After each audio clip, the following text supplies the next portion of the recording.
Good afternoon, everyone. Welcome back to the very exciting LinkedIn session today on building integrated cyber defense ecosystems for the converged IT and OT landscape.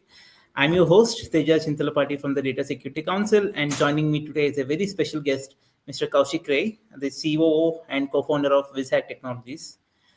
Over the next 30 minutes, we'll cover quite an interesting topics on OT deception, APT attacks on our critical infrastructure, and essentially AI and Gen AI integration in the context of OT. And I look forward to essentially having the next power-packed session in the next 30 minutes with Kaushik. So with that, Kaushik, very warm welcome to the session, and let's just jump right in without wasting much of the time, right? So Kaushik, why don't you just give a very brief overview about essentially where you come from, what does WhizHack do, and essentially what are some of the things that you offer?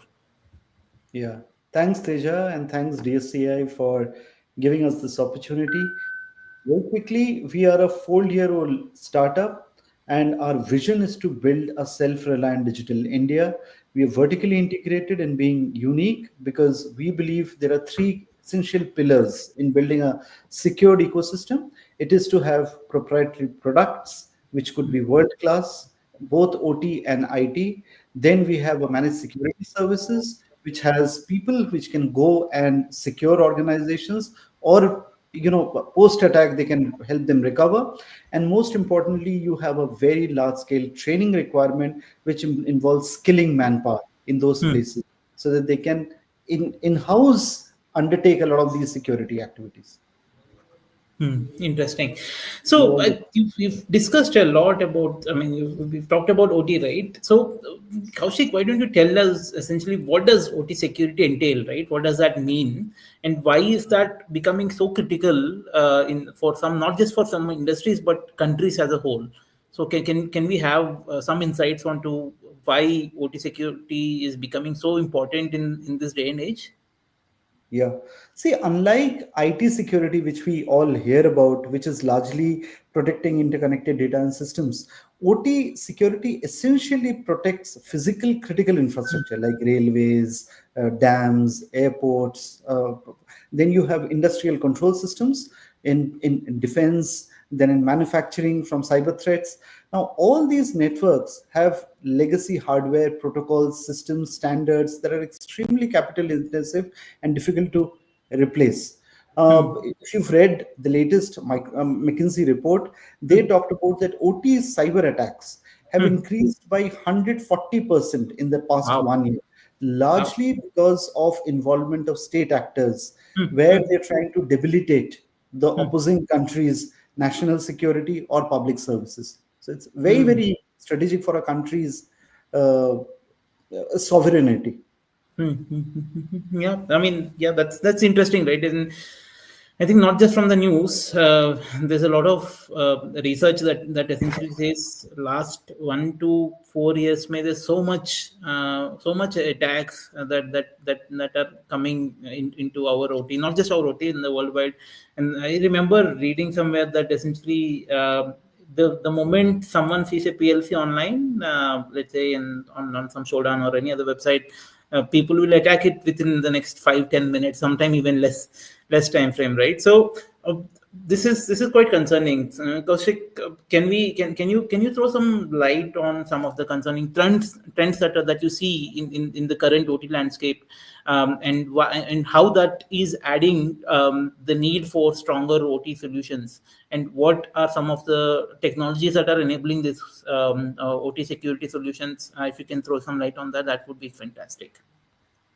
Sure. I mean, look, if you look at the recent power attacks, specifically on the power sector, we are seeing it rapidly. I mean, there's this very high profile Maharashtra attack, but there are obviously a lot of discrete attacks that we are aware of in multiple state power grids, where, and are, we all know the country that is doing perpetuating it.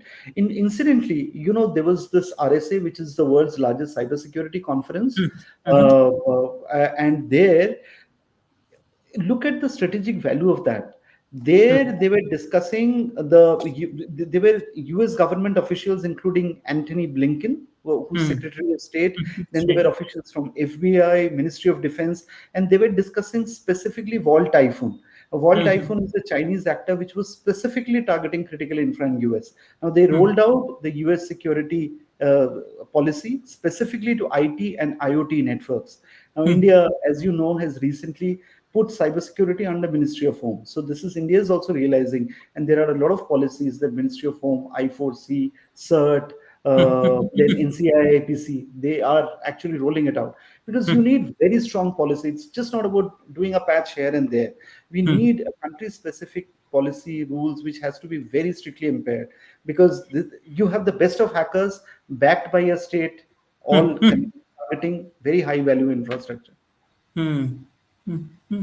Okay. See, defending, we all, I think most of us know that defending OT is very different to essentially defending against IT based threats, right? So, with that, in your experience, essentially securing a lot of critical infrastructure in the country, what are some of the unique challenges that you feel organizations face while they are even starting to defend their OT environments? Yeah, I mean, it's a great question because we fundamentally see for every implementation is different. Because, Hmm. you know, OT environments by nature have a lot Hmm. of these interconnected devices, sensors, controllers, software from Correct. different vendors. So it's a Hmm. very heterogeneous network if you see it that way. And that makes it very difficult to manage, Hmm. create, have team, manpower at different places. Very importantly, a lot of them, because of the digital explosion, most Hmm. of them have integrated IoT with OT networks, which means there's a environment which is there. And that, most importantly, in every large power sector, airports or traditional OT network systems we've seen, it is that the OT personnel, they are all trained on industrial processes, but they're Hmm. not trained, or there's very little awareness on modern cybersecurity best practices. And that Correct. is where the chink lies. If you see Hmm. the Iran attack, most of them, the last mile access was provided by a vulnerable person who was not aware. So training services and products are equally important if you Hmm. look at it. Hmm. Hmm.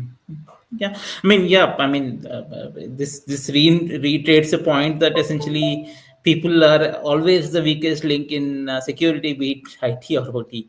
Yeah, that's. I mean, Iran's one is, I mean, quite famous, and because of that pen drive thing, it's. I always discuss it with my colleagues. Essentially, it's not as simple. Ki chalo, just train them, right? But because people in OT sometimes are like some people like because they're so far off and nothing. I mean, they have very limited chances of essentially doing anything exciting. They sort of even play games. Someone told me ki they just one gentleman was playing games in the phone, and then just to charge his mobile he just plugged his computer mobile into the computer that is controlling the one of the control systems. That's how it is. So it's such a complex problem to solve too, right? Yes, But yes. uh, so I want to ask one quite an important question that many people have, right? Essentially, see, OT in the IT you have a luxury of different vendors. For example, you can buy your system from, let's say, XYZ company, and then buy your security solutions from ABC company, right? Doesn't have to be from the same company. For example, if you buy from Microsoft, you can buy EDR from anyone, right? Outside Mandiant or whoever, right? But in the OT, it's largely driven, entire systems are driven by OEMs, right? So, how are you navigating as a company? How are you when you're building something for OT security space, right? So, how are you navigating this challenge of essentially going against, let's say, OEM to supply security for the solutions? Um, we are generally the product zero hack portfolio. The way it has Hmm. been built is vendor agnostic. Hmm. The way we've built it, we are the only cybersecurity product portfolio that has been built on ARM architecture under Hmm. layer three. We operate below layer three, which means all our products worked on PLCs, controllers, actuators, RTUs, etc., which makes us very, very effective. Each Hmm. of our product today, we have implementations ranging from Ministry of Defense to energy sector. The remote location that you mentioned, Teja, is so critical. We've implemented it in places like Rajasthan, Gujarat at 50-degree plus Fahrenheit, where these hardwares are running in those temperatures. You have to run it because these are all remote locations, very very thinly managed. I mean, you don't really have highly efficient people managing those places. They're not used to, because these are very new types of attacks. So that is how we developed. And the central premise is, the first product that we developed was the deception network. And deception is, we believe, our basic tenet is two. When we talk about proactive security, and we talk about adaptable security. These are very important. We need to be prepared. We are, as there's this Israeli mindset which says every person is an enemy unless proven otherwise. That is Oh, the central okay. tenet. Yeah. Yeah. So in this case, when you talk about proactive security, you have deception as the front layer. You are assuming you will get hacked tomorrow, today or tomorrow. So there are people who are constantly doing recon of your infrastructure, trying to find a vulnerability in your system, which means deception is the first layer. And that is feeding data into our products, which are our NIDS, EDR solution. And as any AI product thrives on the basis of how good is the input data, and that is providing it data which makes our products adaptable to newer and newer classes of attack. Okay. So, I mean, deception has always been thought in the context of IT, right? IT systems and IT deception. So, can you share some examples on how deception can really be enhance the security in the context of OT? Yeah, so obviously, by nature of deception, we can't mention specific names, because Yeah, of then that course. is blown. But two very good attacks, and these are actually something that we know is happening in multiple states. One is a very large state where they were attacked from. There was a massive attack from China. Part of the network got paralyzed. So it was a major shock. And the second is an alternative energy, one of the very big renewable energy, where we set it up. In both these cases, what we did started was, Teja, we first did an OT security audit. So once we did an audit, a lot of things came to the fore. We identified that there was lateral movement happening in the system, which means there was insider involvement there, and there was traffic there where it was not expected. This was done. Then we implemented our OT EDR solution, which was providing regular alerts on forthcoming potential attack. Now that gives us, in our system, we provide 48-hour window before a potential zero-day attack, because Okay. ultimately, so finally, most importantly, we also led to large scale upskilling program, training program, and certification in conjunction with IITs. We have IIT Chennai and multiple IITs as our partner. These skilling and certification programs took place, wherein most of the key IT and OT employees were made aware as to potential risk. I mean, exactly the case that you said, putting mobile for charging. I mean, it is absolute harakiri, but a lot of people, if you do a knowledge audit, I'm sure a lot of people will fail this test, that they are not aware. So all the three things were required. You need a complete audit of the system. Are they using the latest patches, and providing them a complete visibility as to the potential breaches and vulnerabilities that could take place, followed by implementation of products. And then for keeping it as a sustainable system, you need to constantly upskill people, because then your overall cost of ownership of a secured network goes down if your people are trained. Good. So I want to double click on what you just mentioned, right? In the context of APTs and defense, you said you noticed a lot of lateral movement and data that, I mean, traffic that shouldn't have been there, right? So how how confident are you that OT deception can really thwart a lot of these attacks, and can we identify and mitigate? You also mentioned that you give sort of like a 48-hour window before an attack happens, right? So how does that work? And can you throw some light on how can deception help in thwarting attacks from APTs, which are quite powerful in terms of what they can do and the resources that they have at their disposal. Yeah, see, this is like, today, if you look at the world of cybersecurity, it looks straight out of a Terminator movie. So it is essentially a fight between machines on the good side and machines on the bad side, right? So AI is being used on both sides, either sides. We use AI.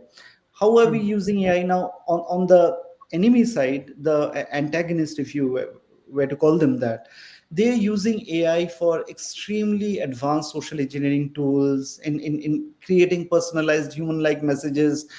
We all know how ISRO was penetrated, etc.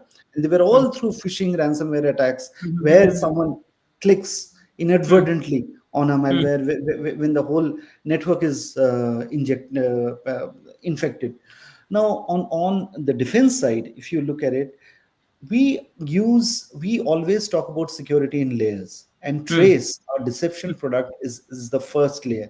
Essentially, it is to create deception, it is to fool the enemy. Two things which happen: we use live attack data. Unlike a lot of these players, we use live data, and we use deep packet inspection of data, of real traffic, of real attack traffic, and then we use it to train our ML and DL engines. Now, once that data is inputting our NIDS products, our the zero hack product, the network security product, that essentially, the more it receives input data, it is being used for unsupervised learning, and that is how it adapts itself more and more. The more time it sends, the more data it can mine, and the more adaptable it becomes to a remarkable thing that has happened. We obviously can't name some of these extremely high profile, which we've shared in private, that some of these networks that were penetrated, including defense, including some top enterprises, including power sector, they're using some of the off the shelf product, some of the world's marquee brands, why were they able to not predict something that we were able to predict, a 4-year-old organization? And it is largely the point of AI that you're using. You're using deception to capture enemy data, use it to train your engine, and that engine is probably able to forecast better, because most of these systems are largely designed, their biggest surface on which they are tested, piloted, are US or Western markets, whereas we are it on Indian systems. This is Indian attack. If I'm putting it on Maharashtra electricity, they will specifically adapt themselves to the type of attack that is happening in Maharashtra electricity. That is how we'd be probably better and proactively able to. I mean, the 48-hour thing is something that we always talk about, that we'd be able to do, and there's now enough anecdotal evidence, and that is the basis of the US patent that we filed. Okay.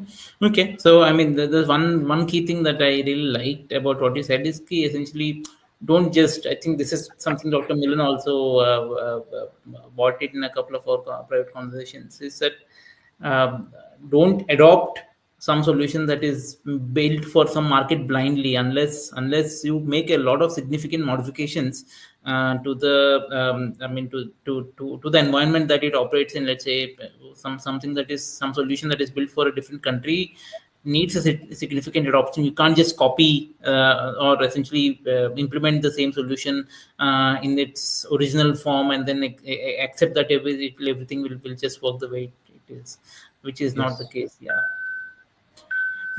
So, want to move a bit further, right? Essentially, something.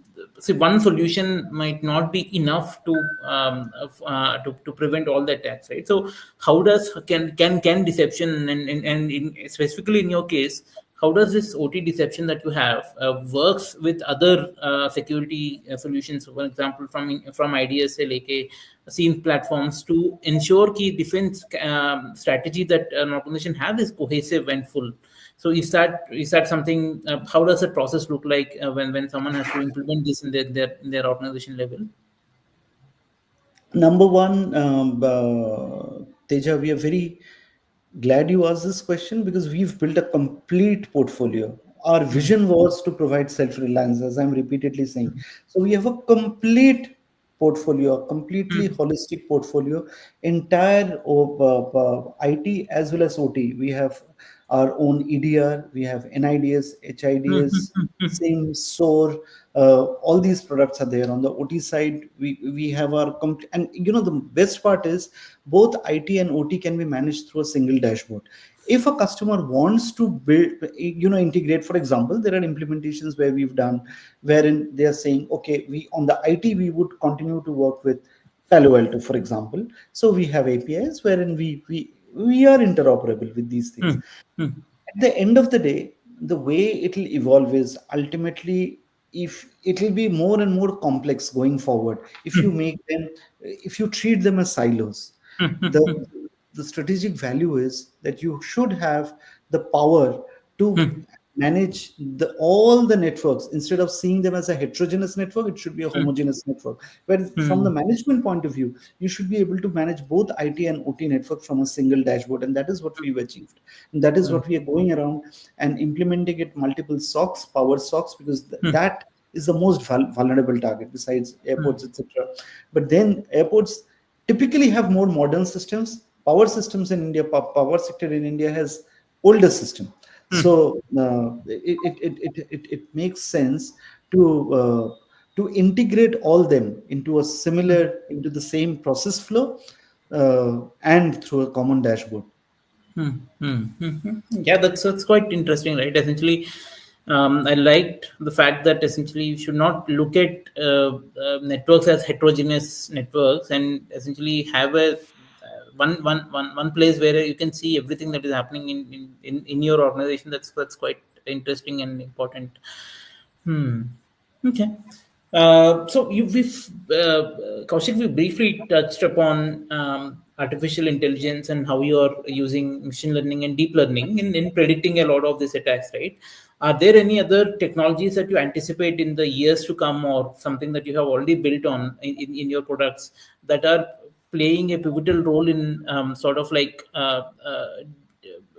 thwarting the attacks, or stopping the attacks, or predicting the attacks in the context of OT? I guess we would need newer and newer environments. We felt Mm, when we are just a 4-year-old organization mm, mm, compared to the legacy players in this play. These mm, guys have mm, billions of dollars.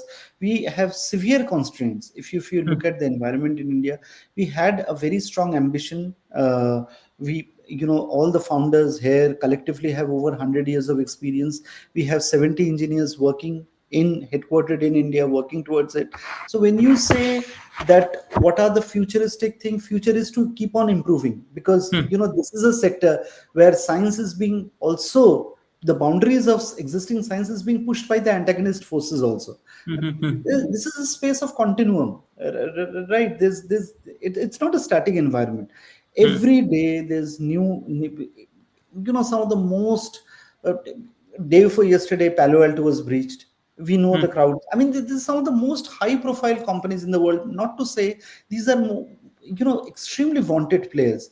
mm. Every company today is one click away, one breach away from vulnerabilities. So there's Yeah. nothing called 100% security. Mm, So mm, neither for us nor for any other company. mm, So what we are saying is, when we started, we looked at the sector which is really under persistent attack and very, very advanced attack. Because if mm, you cripple power, you mm. cripple the whole life Yeah. services. Defense can't move, people can't, the whole country would be an anarchy. Correct. So power is definitely something. Railways can't move, Mm, freight mm, corridors, passengers, everything comes to a standstill. mm, So we know, for an emerging country like India, we're just trying to do a lot of, and then there are a lot of countries which don't want India to go up the value chain. mm, So mm, power is the sector where we concentrated. mm, Right mm, after mm, this, we are focusing on manufacturing. We have mm, some implementation, but because of we have a CISO who's been a power sector expert in this area. After this, we are focusing on defense sector, manufacturing sector, oil and gas networks, because we're getting a lot of interest from Middle East countries where they want, because it's not only we feel in the market today we are the most value efficient product. I'm not saying cheap, I'm not saying more competitive, because in terms of speed, accuracy, and the level of intimate services that Indian based providers can provide, no one in the world can match us. Clearly, in terms of engineering talent that we produce, the know how, we work with prominent IITs where they have the best of research talent which are there. We need test beds. What we need is more about, the more we implement every POC that we do also. Forget commercial businesses. We are very well funded by extremely big players, uh, and we've been lucky to have their support. But to answer your question, every test bed that we give, every implementation throws so much of learning, and then you suddenly realize that what a lot of these wanted players have achieved could be done in a far more compressed time by companies like us, because the intent, the head and heart are in the right places. That's what we feel. Nice. Okay, good. I like that ending. The head and heart is in the right place. Yeah, Yeah. I mean, at the end of the day, we don't want any protection. We are competing with all these Yeah. global players, Teja. Yeah. And it is a fact that in any, all things being equal, we know, if we have provided a level playing field wherein people just don't look at references, if you get us an equal footing, two infrastructures managed by some of the world's largest player and managed by a pure play Indian company, we can prove any day, any surface, that we are more efficient in economics, in speed, in accuracy of prediction of future attacks. Okay. Yeah, I mean, I think that level playing field is something that hopefully that happens soon Yeah, enough, for not just for you, for all the yeah, yeah, players. absolutely. Yeah. So essentially, how should coming to the actual implementation right now, right? So how should business start to even think about absorbing all these solutions in their security strategies, or in their environments? Can you, because OT is certainly a good, a big industry, big problem for you to solve, but a lot of opportunities are also there in startups and small and medium enterprises, and people don't even know like what to, I mean, how to go about doing it, right? So, how should companies, businesses, be it IT and OT, prepare to integrate all this advancement, all these products in their security strategy, in their organization level? Can you help us with Um, understand? Yeah, so there are two universes in this. One Hmm, side, government should, I mean, the way I see the US market, which always has been the guiding light in this thing, they generally lead in these things. hmm, They are coming out with a lot of policies for hmm, SMEs, for critical infrastructure, etc. Because SMEs, there are a lot of these small manufacturers hmm, which are increasingly vulnerable. So they're coming out with policies. In India also, more and more policies are coming out. SEBI has already come out hmm, with a policy for financial institutions, then insurance, etc. is coming. So they're taking industry by industry, coming out with policies which include a lot of penalties. So hmm, adherence will be mandatory of hmm, putting a security infra that benefits the entire security ecosystem, most importantly. hmm, Second, when you look at the universe of private organizations, etc., there they need a lot of hand holding because the awareness is low. Cybersecurity strategy should not be there in silos. hmm, We hmm, believe that it should be a holistic strategy. What we mean by holistic is, as we say, the chain is as strong as the weakest link. If the people are not trained, see, hmm. during COVID, what did we say? The cheapest way to save yourself from COVID is just to wear a mask. Wear a mask. See, if all your people are trained, then no one will do anything stupid to allow perpetrators to enter the system, Hmm, which means they need basic level awareness training. For example, we've worked with Ministry of Power. We've trained more than 10,000 people in hmm, specifically in the power sector.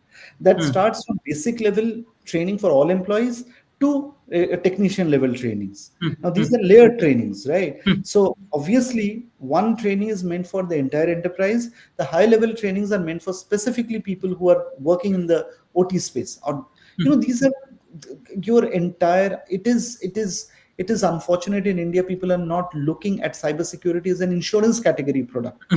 You could be talking about a billions of dollars of infrastructure which could be completely compromised by someone's mistake somewhere, like the example you gave, right? So training is the central tenet that needs to be done so that people are made aware, and there should be a knowledge audit and certification by reputed bodies like IITs, etc.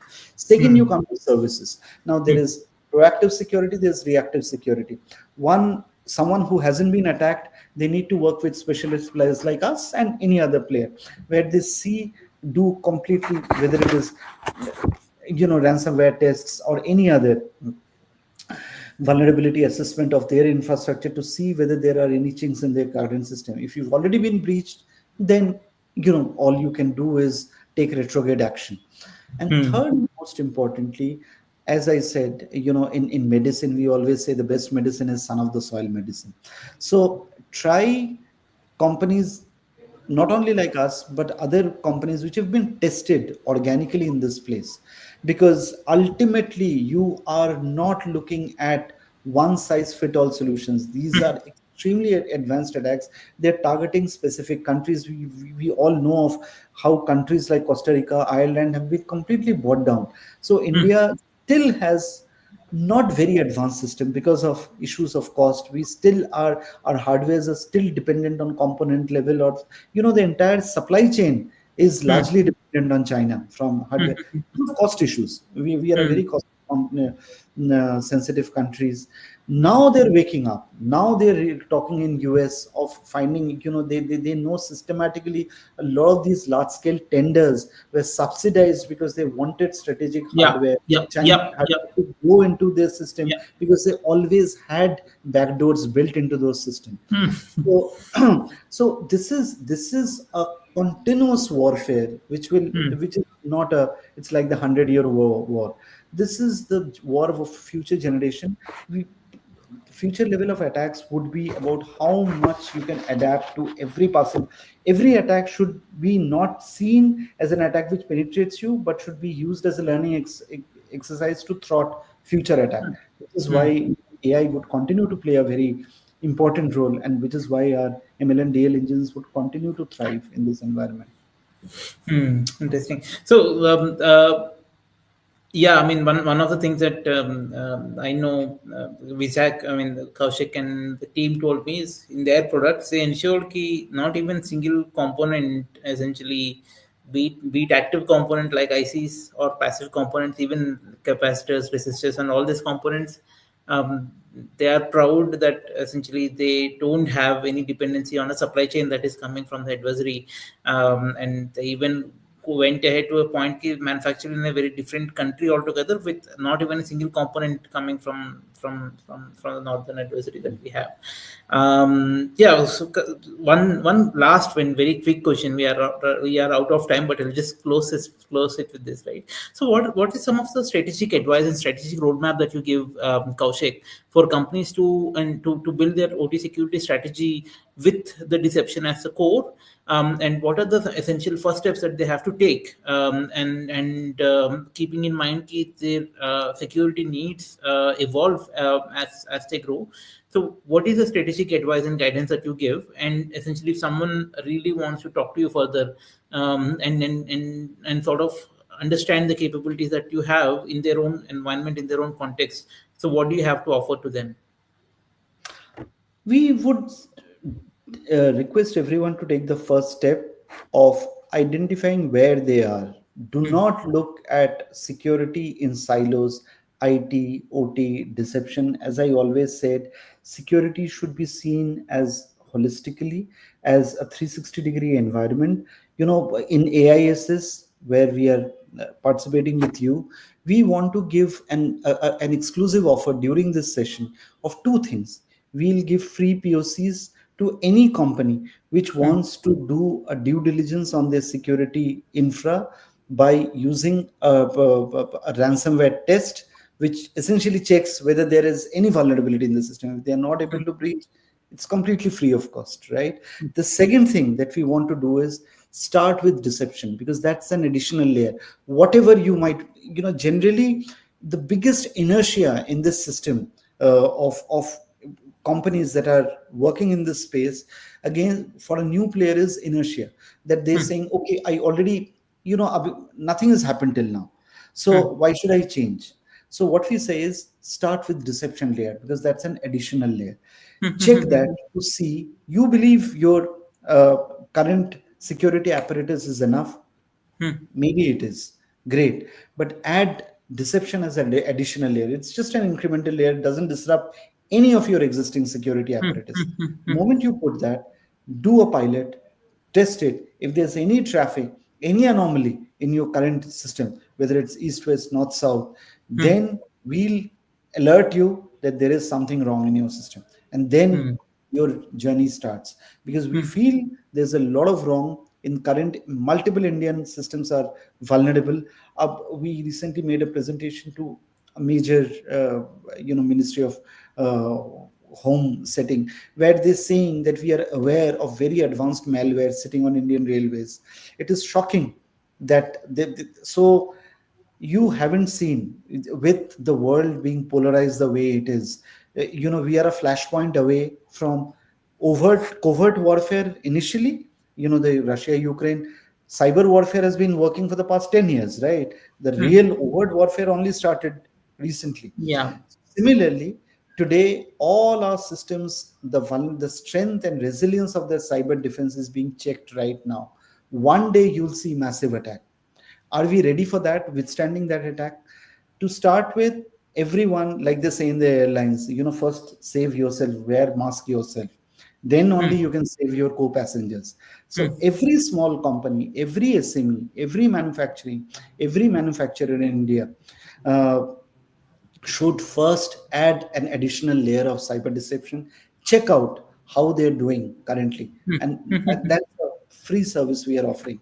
That Hmm. test it, use our deception product, check whether there's something spurious activity that you foresee, and then your journey starts. So Hmm. everything starts with from 0 to 1. If you have to progress, start with these systems, do a ransomware test, use our trace product as a deception product as a first step to building a completely self-reliant system. Hmm. Okay, that's quite nice. So essentially, Kaushik and the team will be there at the AISS at our innovation arcade. So you will find them on the very beginning of the arcade, and it's good that essentially Kaushik is more or less giving you opportunity to try the product at no cost to you in their environment, and then essentially you take a call and come. And it's important to recognize the fact that Kaushik also said, "Ki don't just try our product, try our competitors also, and make a call based Yeah. on that." So it's good. It's quite nice. So with that, we come to the end of the discussion, and I want to thank Kaushik for being for throwing light on some of the things that few people have worked on. Very few people in India, for that matter, have worked on some of these things. And I want to thank you for joining us today, the viewer, and I look forward to more of such discussions with Kaushik and the wider industry in the months to come. So thanks, Thank you everyone. so much, Teja. Thank you, DSCI, for giving us an opportunity, and we look forward to having a lot of people coming to visiting our stall. Yeah, Thank you. Good day. thank you.